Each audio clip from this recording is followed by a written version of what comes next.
साथियों नमस्कार। साथियों, क्या कभी आप लोगों ने ये सोचा है कि इस देश में जब ईवीएम से चुनाव होता है तो भाजपा के इतने विरोध होने के बाद भी भाजपा कैसे हर राज्य में काफी इजीली चुनाव जीत जाती है और बहुमत के साथ अपनी सरकार बना लेती है? क्या कभी आपने अपने दिमाग पे इस चीज के लिए जोर डाली है और कभी इस चीज के बारे में सोचा है? क्योंकि जब इस देश में बैलेट पेपर से चुनाव होता है, ईवीएम को हटाकर बैलेट पेपर से चुनाव कराया जाता है, तब भाजपा के होश उड़ जाते हैं और उसका नतीजा पश्चिम बंगाल में साफ साफ देखने को भी मिला। हाँ, वही पश्चिम बंगाल जिसमें भाजपा अभी 6 महीने पहले ही बहुमत से अपनी सरकार बनाकर आई है। उसी पश्चिम बंगाल में जब बार काउंसिलिंग का चुनाव होता है और 23 सीटों में सिर्फ 3 सीटें जो है वो भाजपा जीत पाती है और टीएमसी जो है 15 सीट जीत जाती है, कांग्रेस 2 सीट जीती है और लेफ्ट जो है वो 3 सीट जीतती है।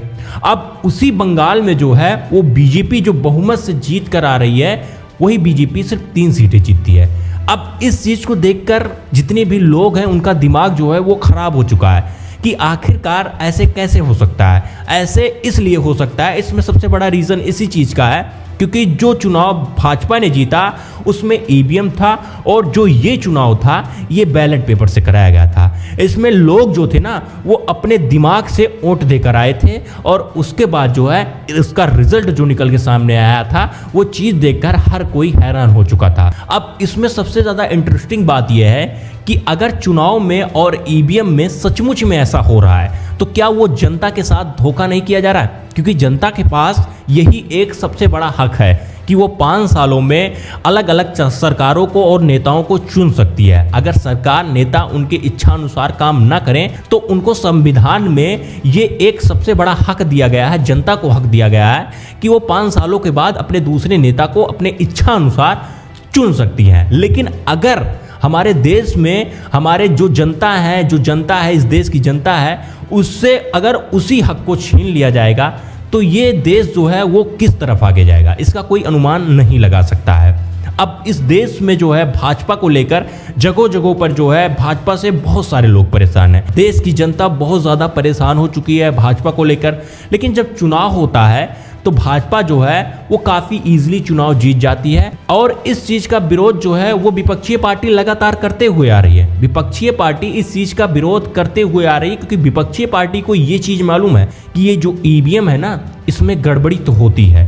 क्योंकि इतना विरोध होने के बाद भी अगर भाजपा जीत रही है तो इसमें कुछ ना कुछ घपला तो हो रहा है। क्योंकि ये ईवीएम का सिस्टम जो है वो अभी से स्टार्ट नहीं हुआ। ये ईवीएम का सिस्टम 2004 से चलता हुआ आ रहा है। 2004 से पूरे देश में ये ईवीएम चल चुका था।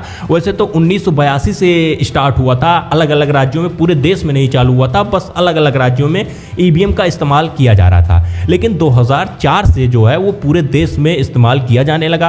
तो इसमें जो कांग्रेस है ना, उन्हें ये चीज़ मालूम है, उन्हें ये चीज़ मालूम है कि आखिरकार ईवीएम में क्या गड़बड़ी हो सकती है और कैसे इस ईवीएम के जरिए जो चुनाव वो जीता जा सकता है। क्योंकि वो भी ईवीएम से चुनाव जीती है, ईवीएम के जरिए कांग्रेस ने भी चुनाव जीता है और उन्हें ये चीज़ अच्छी तरीके से मालूम है कि आखिरकार ईवीएम से चुनाव जीता कैसे जा सकता है। अब आप ये सोचिए कि जब भाजपा सत्ता में नहीं थी, जब भाजपा सत्ता के बाहर थी, तब यही भाजपा थी जो ईवीएम का विरोध कर रही थी। वही कह रही थी कि हम तो चुनाव नहीं जीत पाएंगे क्योंकि ईवीएम से चुनाव हो रहा है, इसमें घपलेबाजी होती है, इसीलिए हम चुनाव नहीं जीत पाएंगे। बहुत ज़्यादा विरोध कर रही थी, यही भाजपा विरोध कर रही थी और कांग्रेस जो है उसका सपोर्ट कर रही थी। लेकिन सिचुएशन जब बदलती है, जब कांग्रेस जो है सत्ता से बाहर होती है और भाजपा सत्ता में आती है, तो भाजपा इसी ईवीएम का सपोर्ट करने लगती है और कांग्रेस जो है इसी ईवीएम का विरोध करने लगती है।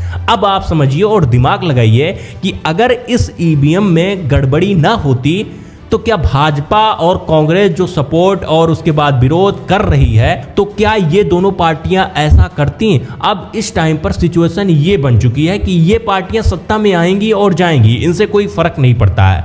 लेकिन ये जो जनता का हक है, ये जो जनता 5 सालों में अपनी सरकार, अपनी नेताओं, देश के मुख्यमंत्री, प्रधानमंत्री को चुन रही है, क्या इस देश की सिस्टम जो है वो जनता के हक को भी समाप्त करना चाहती है?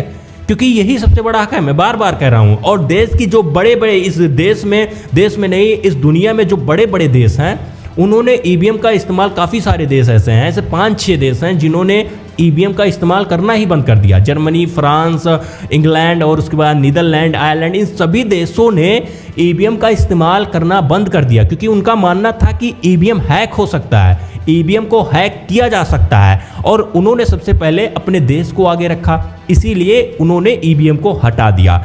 लेकिन हमारे देश की सरकार क्या कहती है, उस चीज़ को जरा भी आप सुन लीजिए। हमारे देश की सरकार कहती है कि जो ये हमारा ईवीएम चल रहा है ना, ये हमारा ईवीएम सबसे ज़्यादा अलग है, ये सभी देशों से अलग ईवीएम है। इसमें ना इंटरनेट की सेवा है, ना वाईफाई की सेवा है, ना ब्लूटूथ की सेवा है। तो इससे क्या होता है कि ये ईवीएम हैक होने के चांसेस बहुत कम है, यानी कि ना के बराबर है। हमारा ईवीएम हैक नहीं होगा।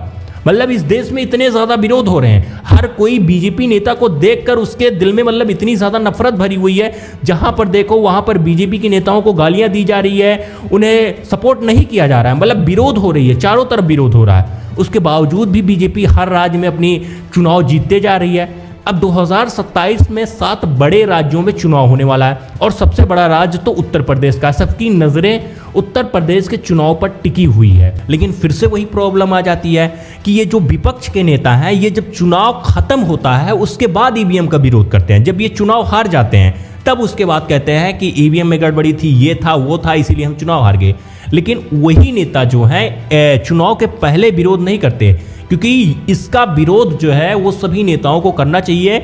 ये जनता का हक है, जनता को नेता चुनने का हक है। अपने इच्छा अनुसार अपने पसंदीदा नेता, चाहे प्रधानमंत्री हो, चाहे मुख्यमंत्री हो, चाहे कोई विधायक हो, सांसद हो, सभी को चुनने का जनता को हक है। और अगर इसी हक को जो है वो सरकार खत्म कर देगी तो इस देश में तानाशाही चलने लगेगी।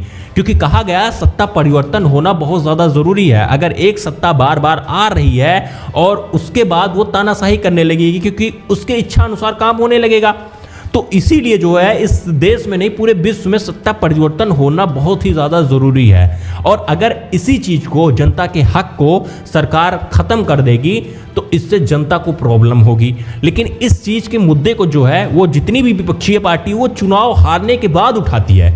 चुनाव जीतने या जब स्टार्ट होने वाला होता है तो उससे पहले अब इस टाइम पर जो है जितनी भी विपक्षीय पार्टी है वो इस मुद्दे को नहीं उठा रही है कि इस मुद्दे को उठाए। और उसके बाद जो 2027 में 7 बड़े राज्यों में चुनाव होने वाला है, यूपी में भी होने वाला है।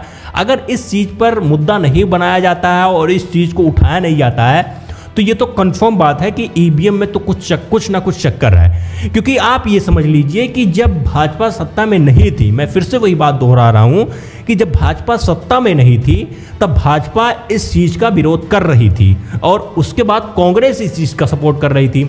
लेकिन जब ये सिचुएशन बदलती है और भाजपा सत्ता में आती है तब भाजपा इस चीज़ को खुलकर सपोर्ट करती है। और जब कोई इसका विरोध करने लगता है तो भाजपा के नेता तिलमिला उठते हैं, मतलब उन्हें दुख हो जाता है कि भैया ऐसा क्यों कह रहे हो, आप काम करिए, जनता के दिल को जीतिए, उसके बाद आप चुनाव जीतिए। मतलब वो तिलमिला उठते हैं कि भैया ईवीएम में कोई गड़बड़ नहीं है, ईवीएम सही है, आप गड़बड़ हो।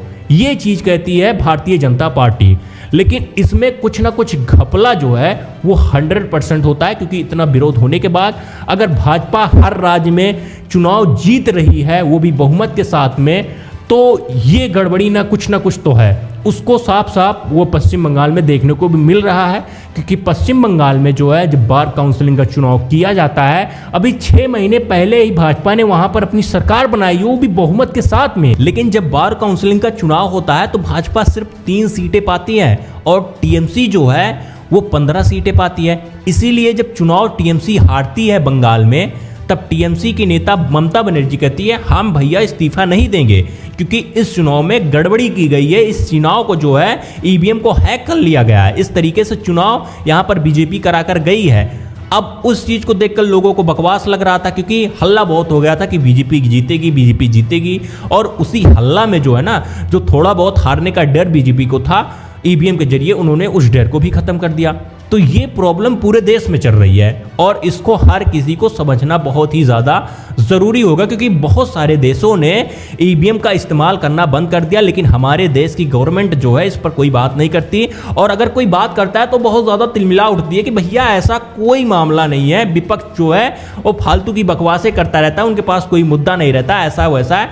राहुल गांधी को ये चीज़ पता है, 100% पता है, क्योंकि वो भी जो है उनकी भी सरकार जो है ईवीएम के जरिए कई बार बन चुकी है और उन्हें भी पता है कि ईवीएम में क्या गड़बड़ी हो सकती है, क्या गड़बड़ी की जाती है। बाकी देशों ने यह कहा है कि ईवीएम के हैक होने के चांसेस बहुत ज्यादा होते हैं, इसीलिए उन्होंने ईवीएम को हटाकर फिर से बैलेट पेपर से चुनाव कराना स्टार्ट कर दिया। लेकिन हमारे देश में ऐसा नहीं हो रहा है और ऐसा मुझे लगता है होगा भी नहीं, क्योंकि ये लोग जो है 15 साल 20 साल अपनी सरकार बनाएंगे, उसके बाद बदलेंगे। इन्हें तो सरकार तो मिलती जाएगी, लेकिन इसमें घाटा किसका होगा? जनता का होगा, क्योंकि जनता अपनी इच्छा अनुसार सरकार को नहीं बदल पाएगी। क्योंकि वो जब वोट डालने जाएगी तो वो वोट जो पड़ेगा वो उस जगह पे नहीं जाएगा जिस जगह पर उन्होंने वोट को डाला है। तो ये प्रॉब्लम सबसे बड़ी प्रॉब्लम है। इस चीज़ की चेकिंग होनी बहुत ज़्यादा ज़रूरत है और इसको चेक करना चाहिए, क्योंकि ये हमारे संविधान में नहीं लिखा हुआ है कि भैया जनता के हक को भी छीन लिया जाए। अगर जनता के हक को छीना जाएगा तो इस देश में तानाशाही चलने लगेगी। बाकी इस पे आप सबकी क्या राय है? आप सब भी कमेंट बॉक्स में जो है अपनी राय दे सकते हैं। जैसे आप चुनाव देने जाते हैं उसमें अपने इच्छा के अनुसार नेता को चुनते हैं, उसी तरीके से कमेंट बॉक्स भी है। अपनी राय आप लोग कमेंट बॉक्स में देना ज़रूर, और साथ में आप लोग एक सब्सक्राइब का बटन है उसे भी दबा देना अपने भाई को सपोर्ट करने के लिए। अगर आप लोगों को ये बात अच्छी लगी हो, ईवीएम को हटाना चाहिए इस देश से, ईवीएम को इस देश से हटाना चाहिए और फिर से बैलेट पेपर से चुनाव करना चाहिए। लेकिन जब चुनाव वाले बोलते हैं कि भैया अगर हम फिर से बैलेट पेपर से चुनाव करने लगेंगे तो टाइम बहुत ज़्यादा लग जाएगा, मतलब गिनने में और उसके बाद उसकी गिनती करने में और उसकी व्यवस्था करने में, बहुत सारी चीज़ें करने में टाइम बहुत ज़्यादा लग जाएगा, ये बात कह रही है चुनाव आयोग। लेकिन इस पर आप सब क्या कहना चाहते हैं? आप सब कमेंट में बता के जरूर जाइए और हमारे सब्सक्राइब बटन को भी दबा दीजिए अपने भाई को सपोर्ट करने के लिए। बाकी हम तो भाई मिलेंगे किसी नए वीडियो किसी नए टॉपिक के साथ, तब तक के लिए साथियों जय हिंद।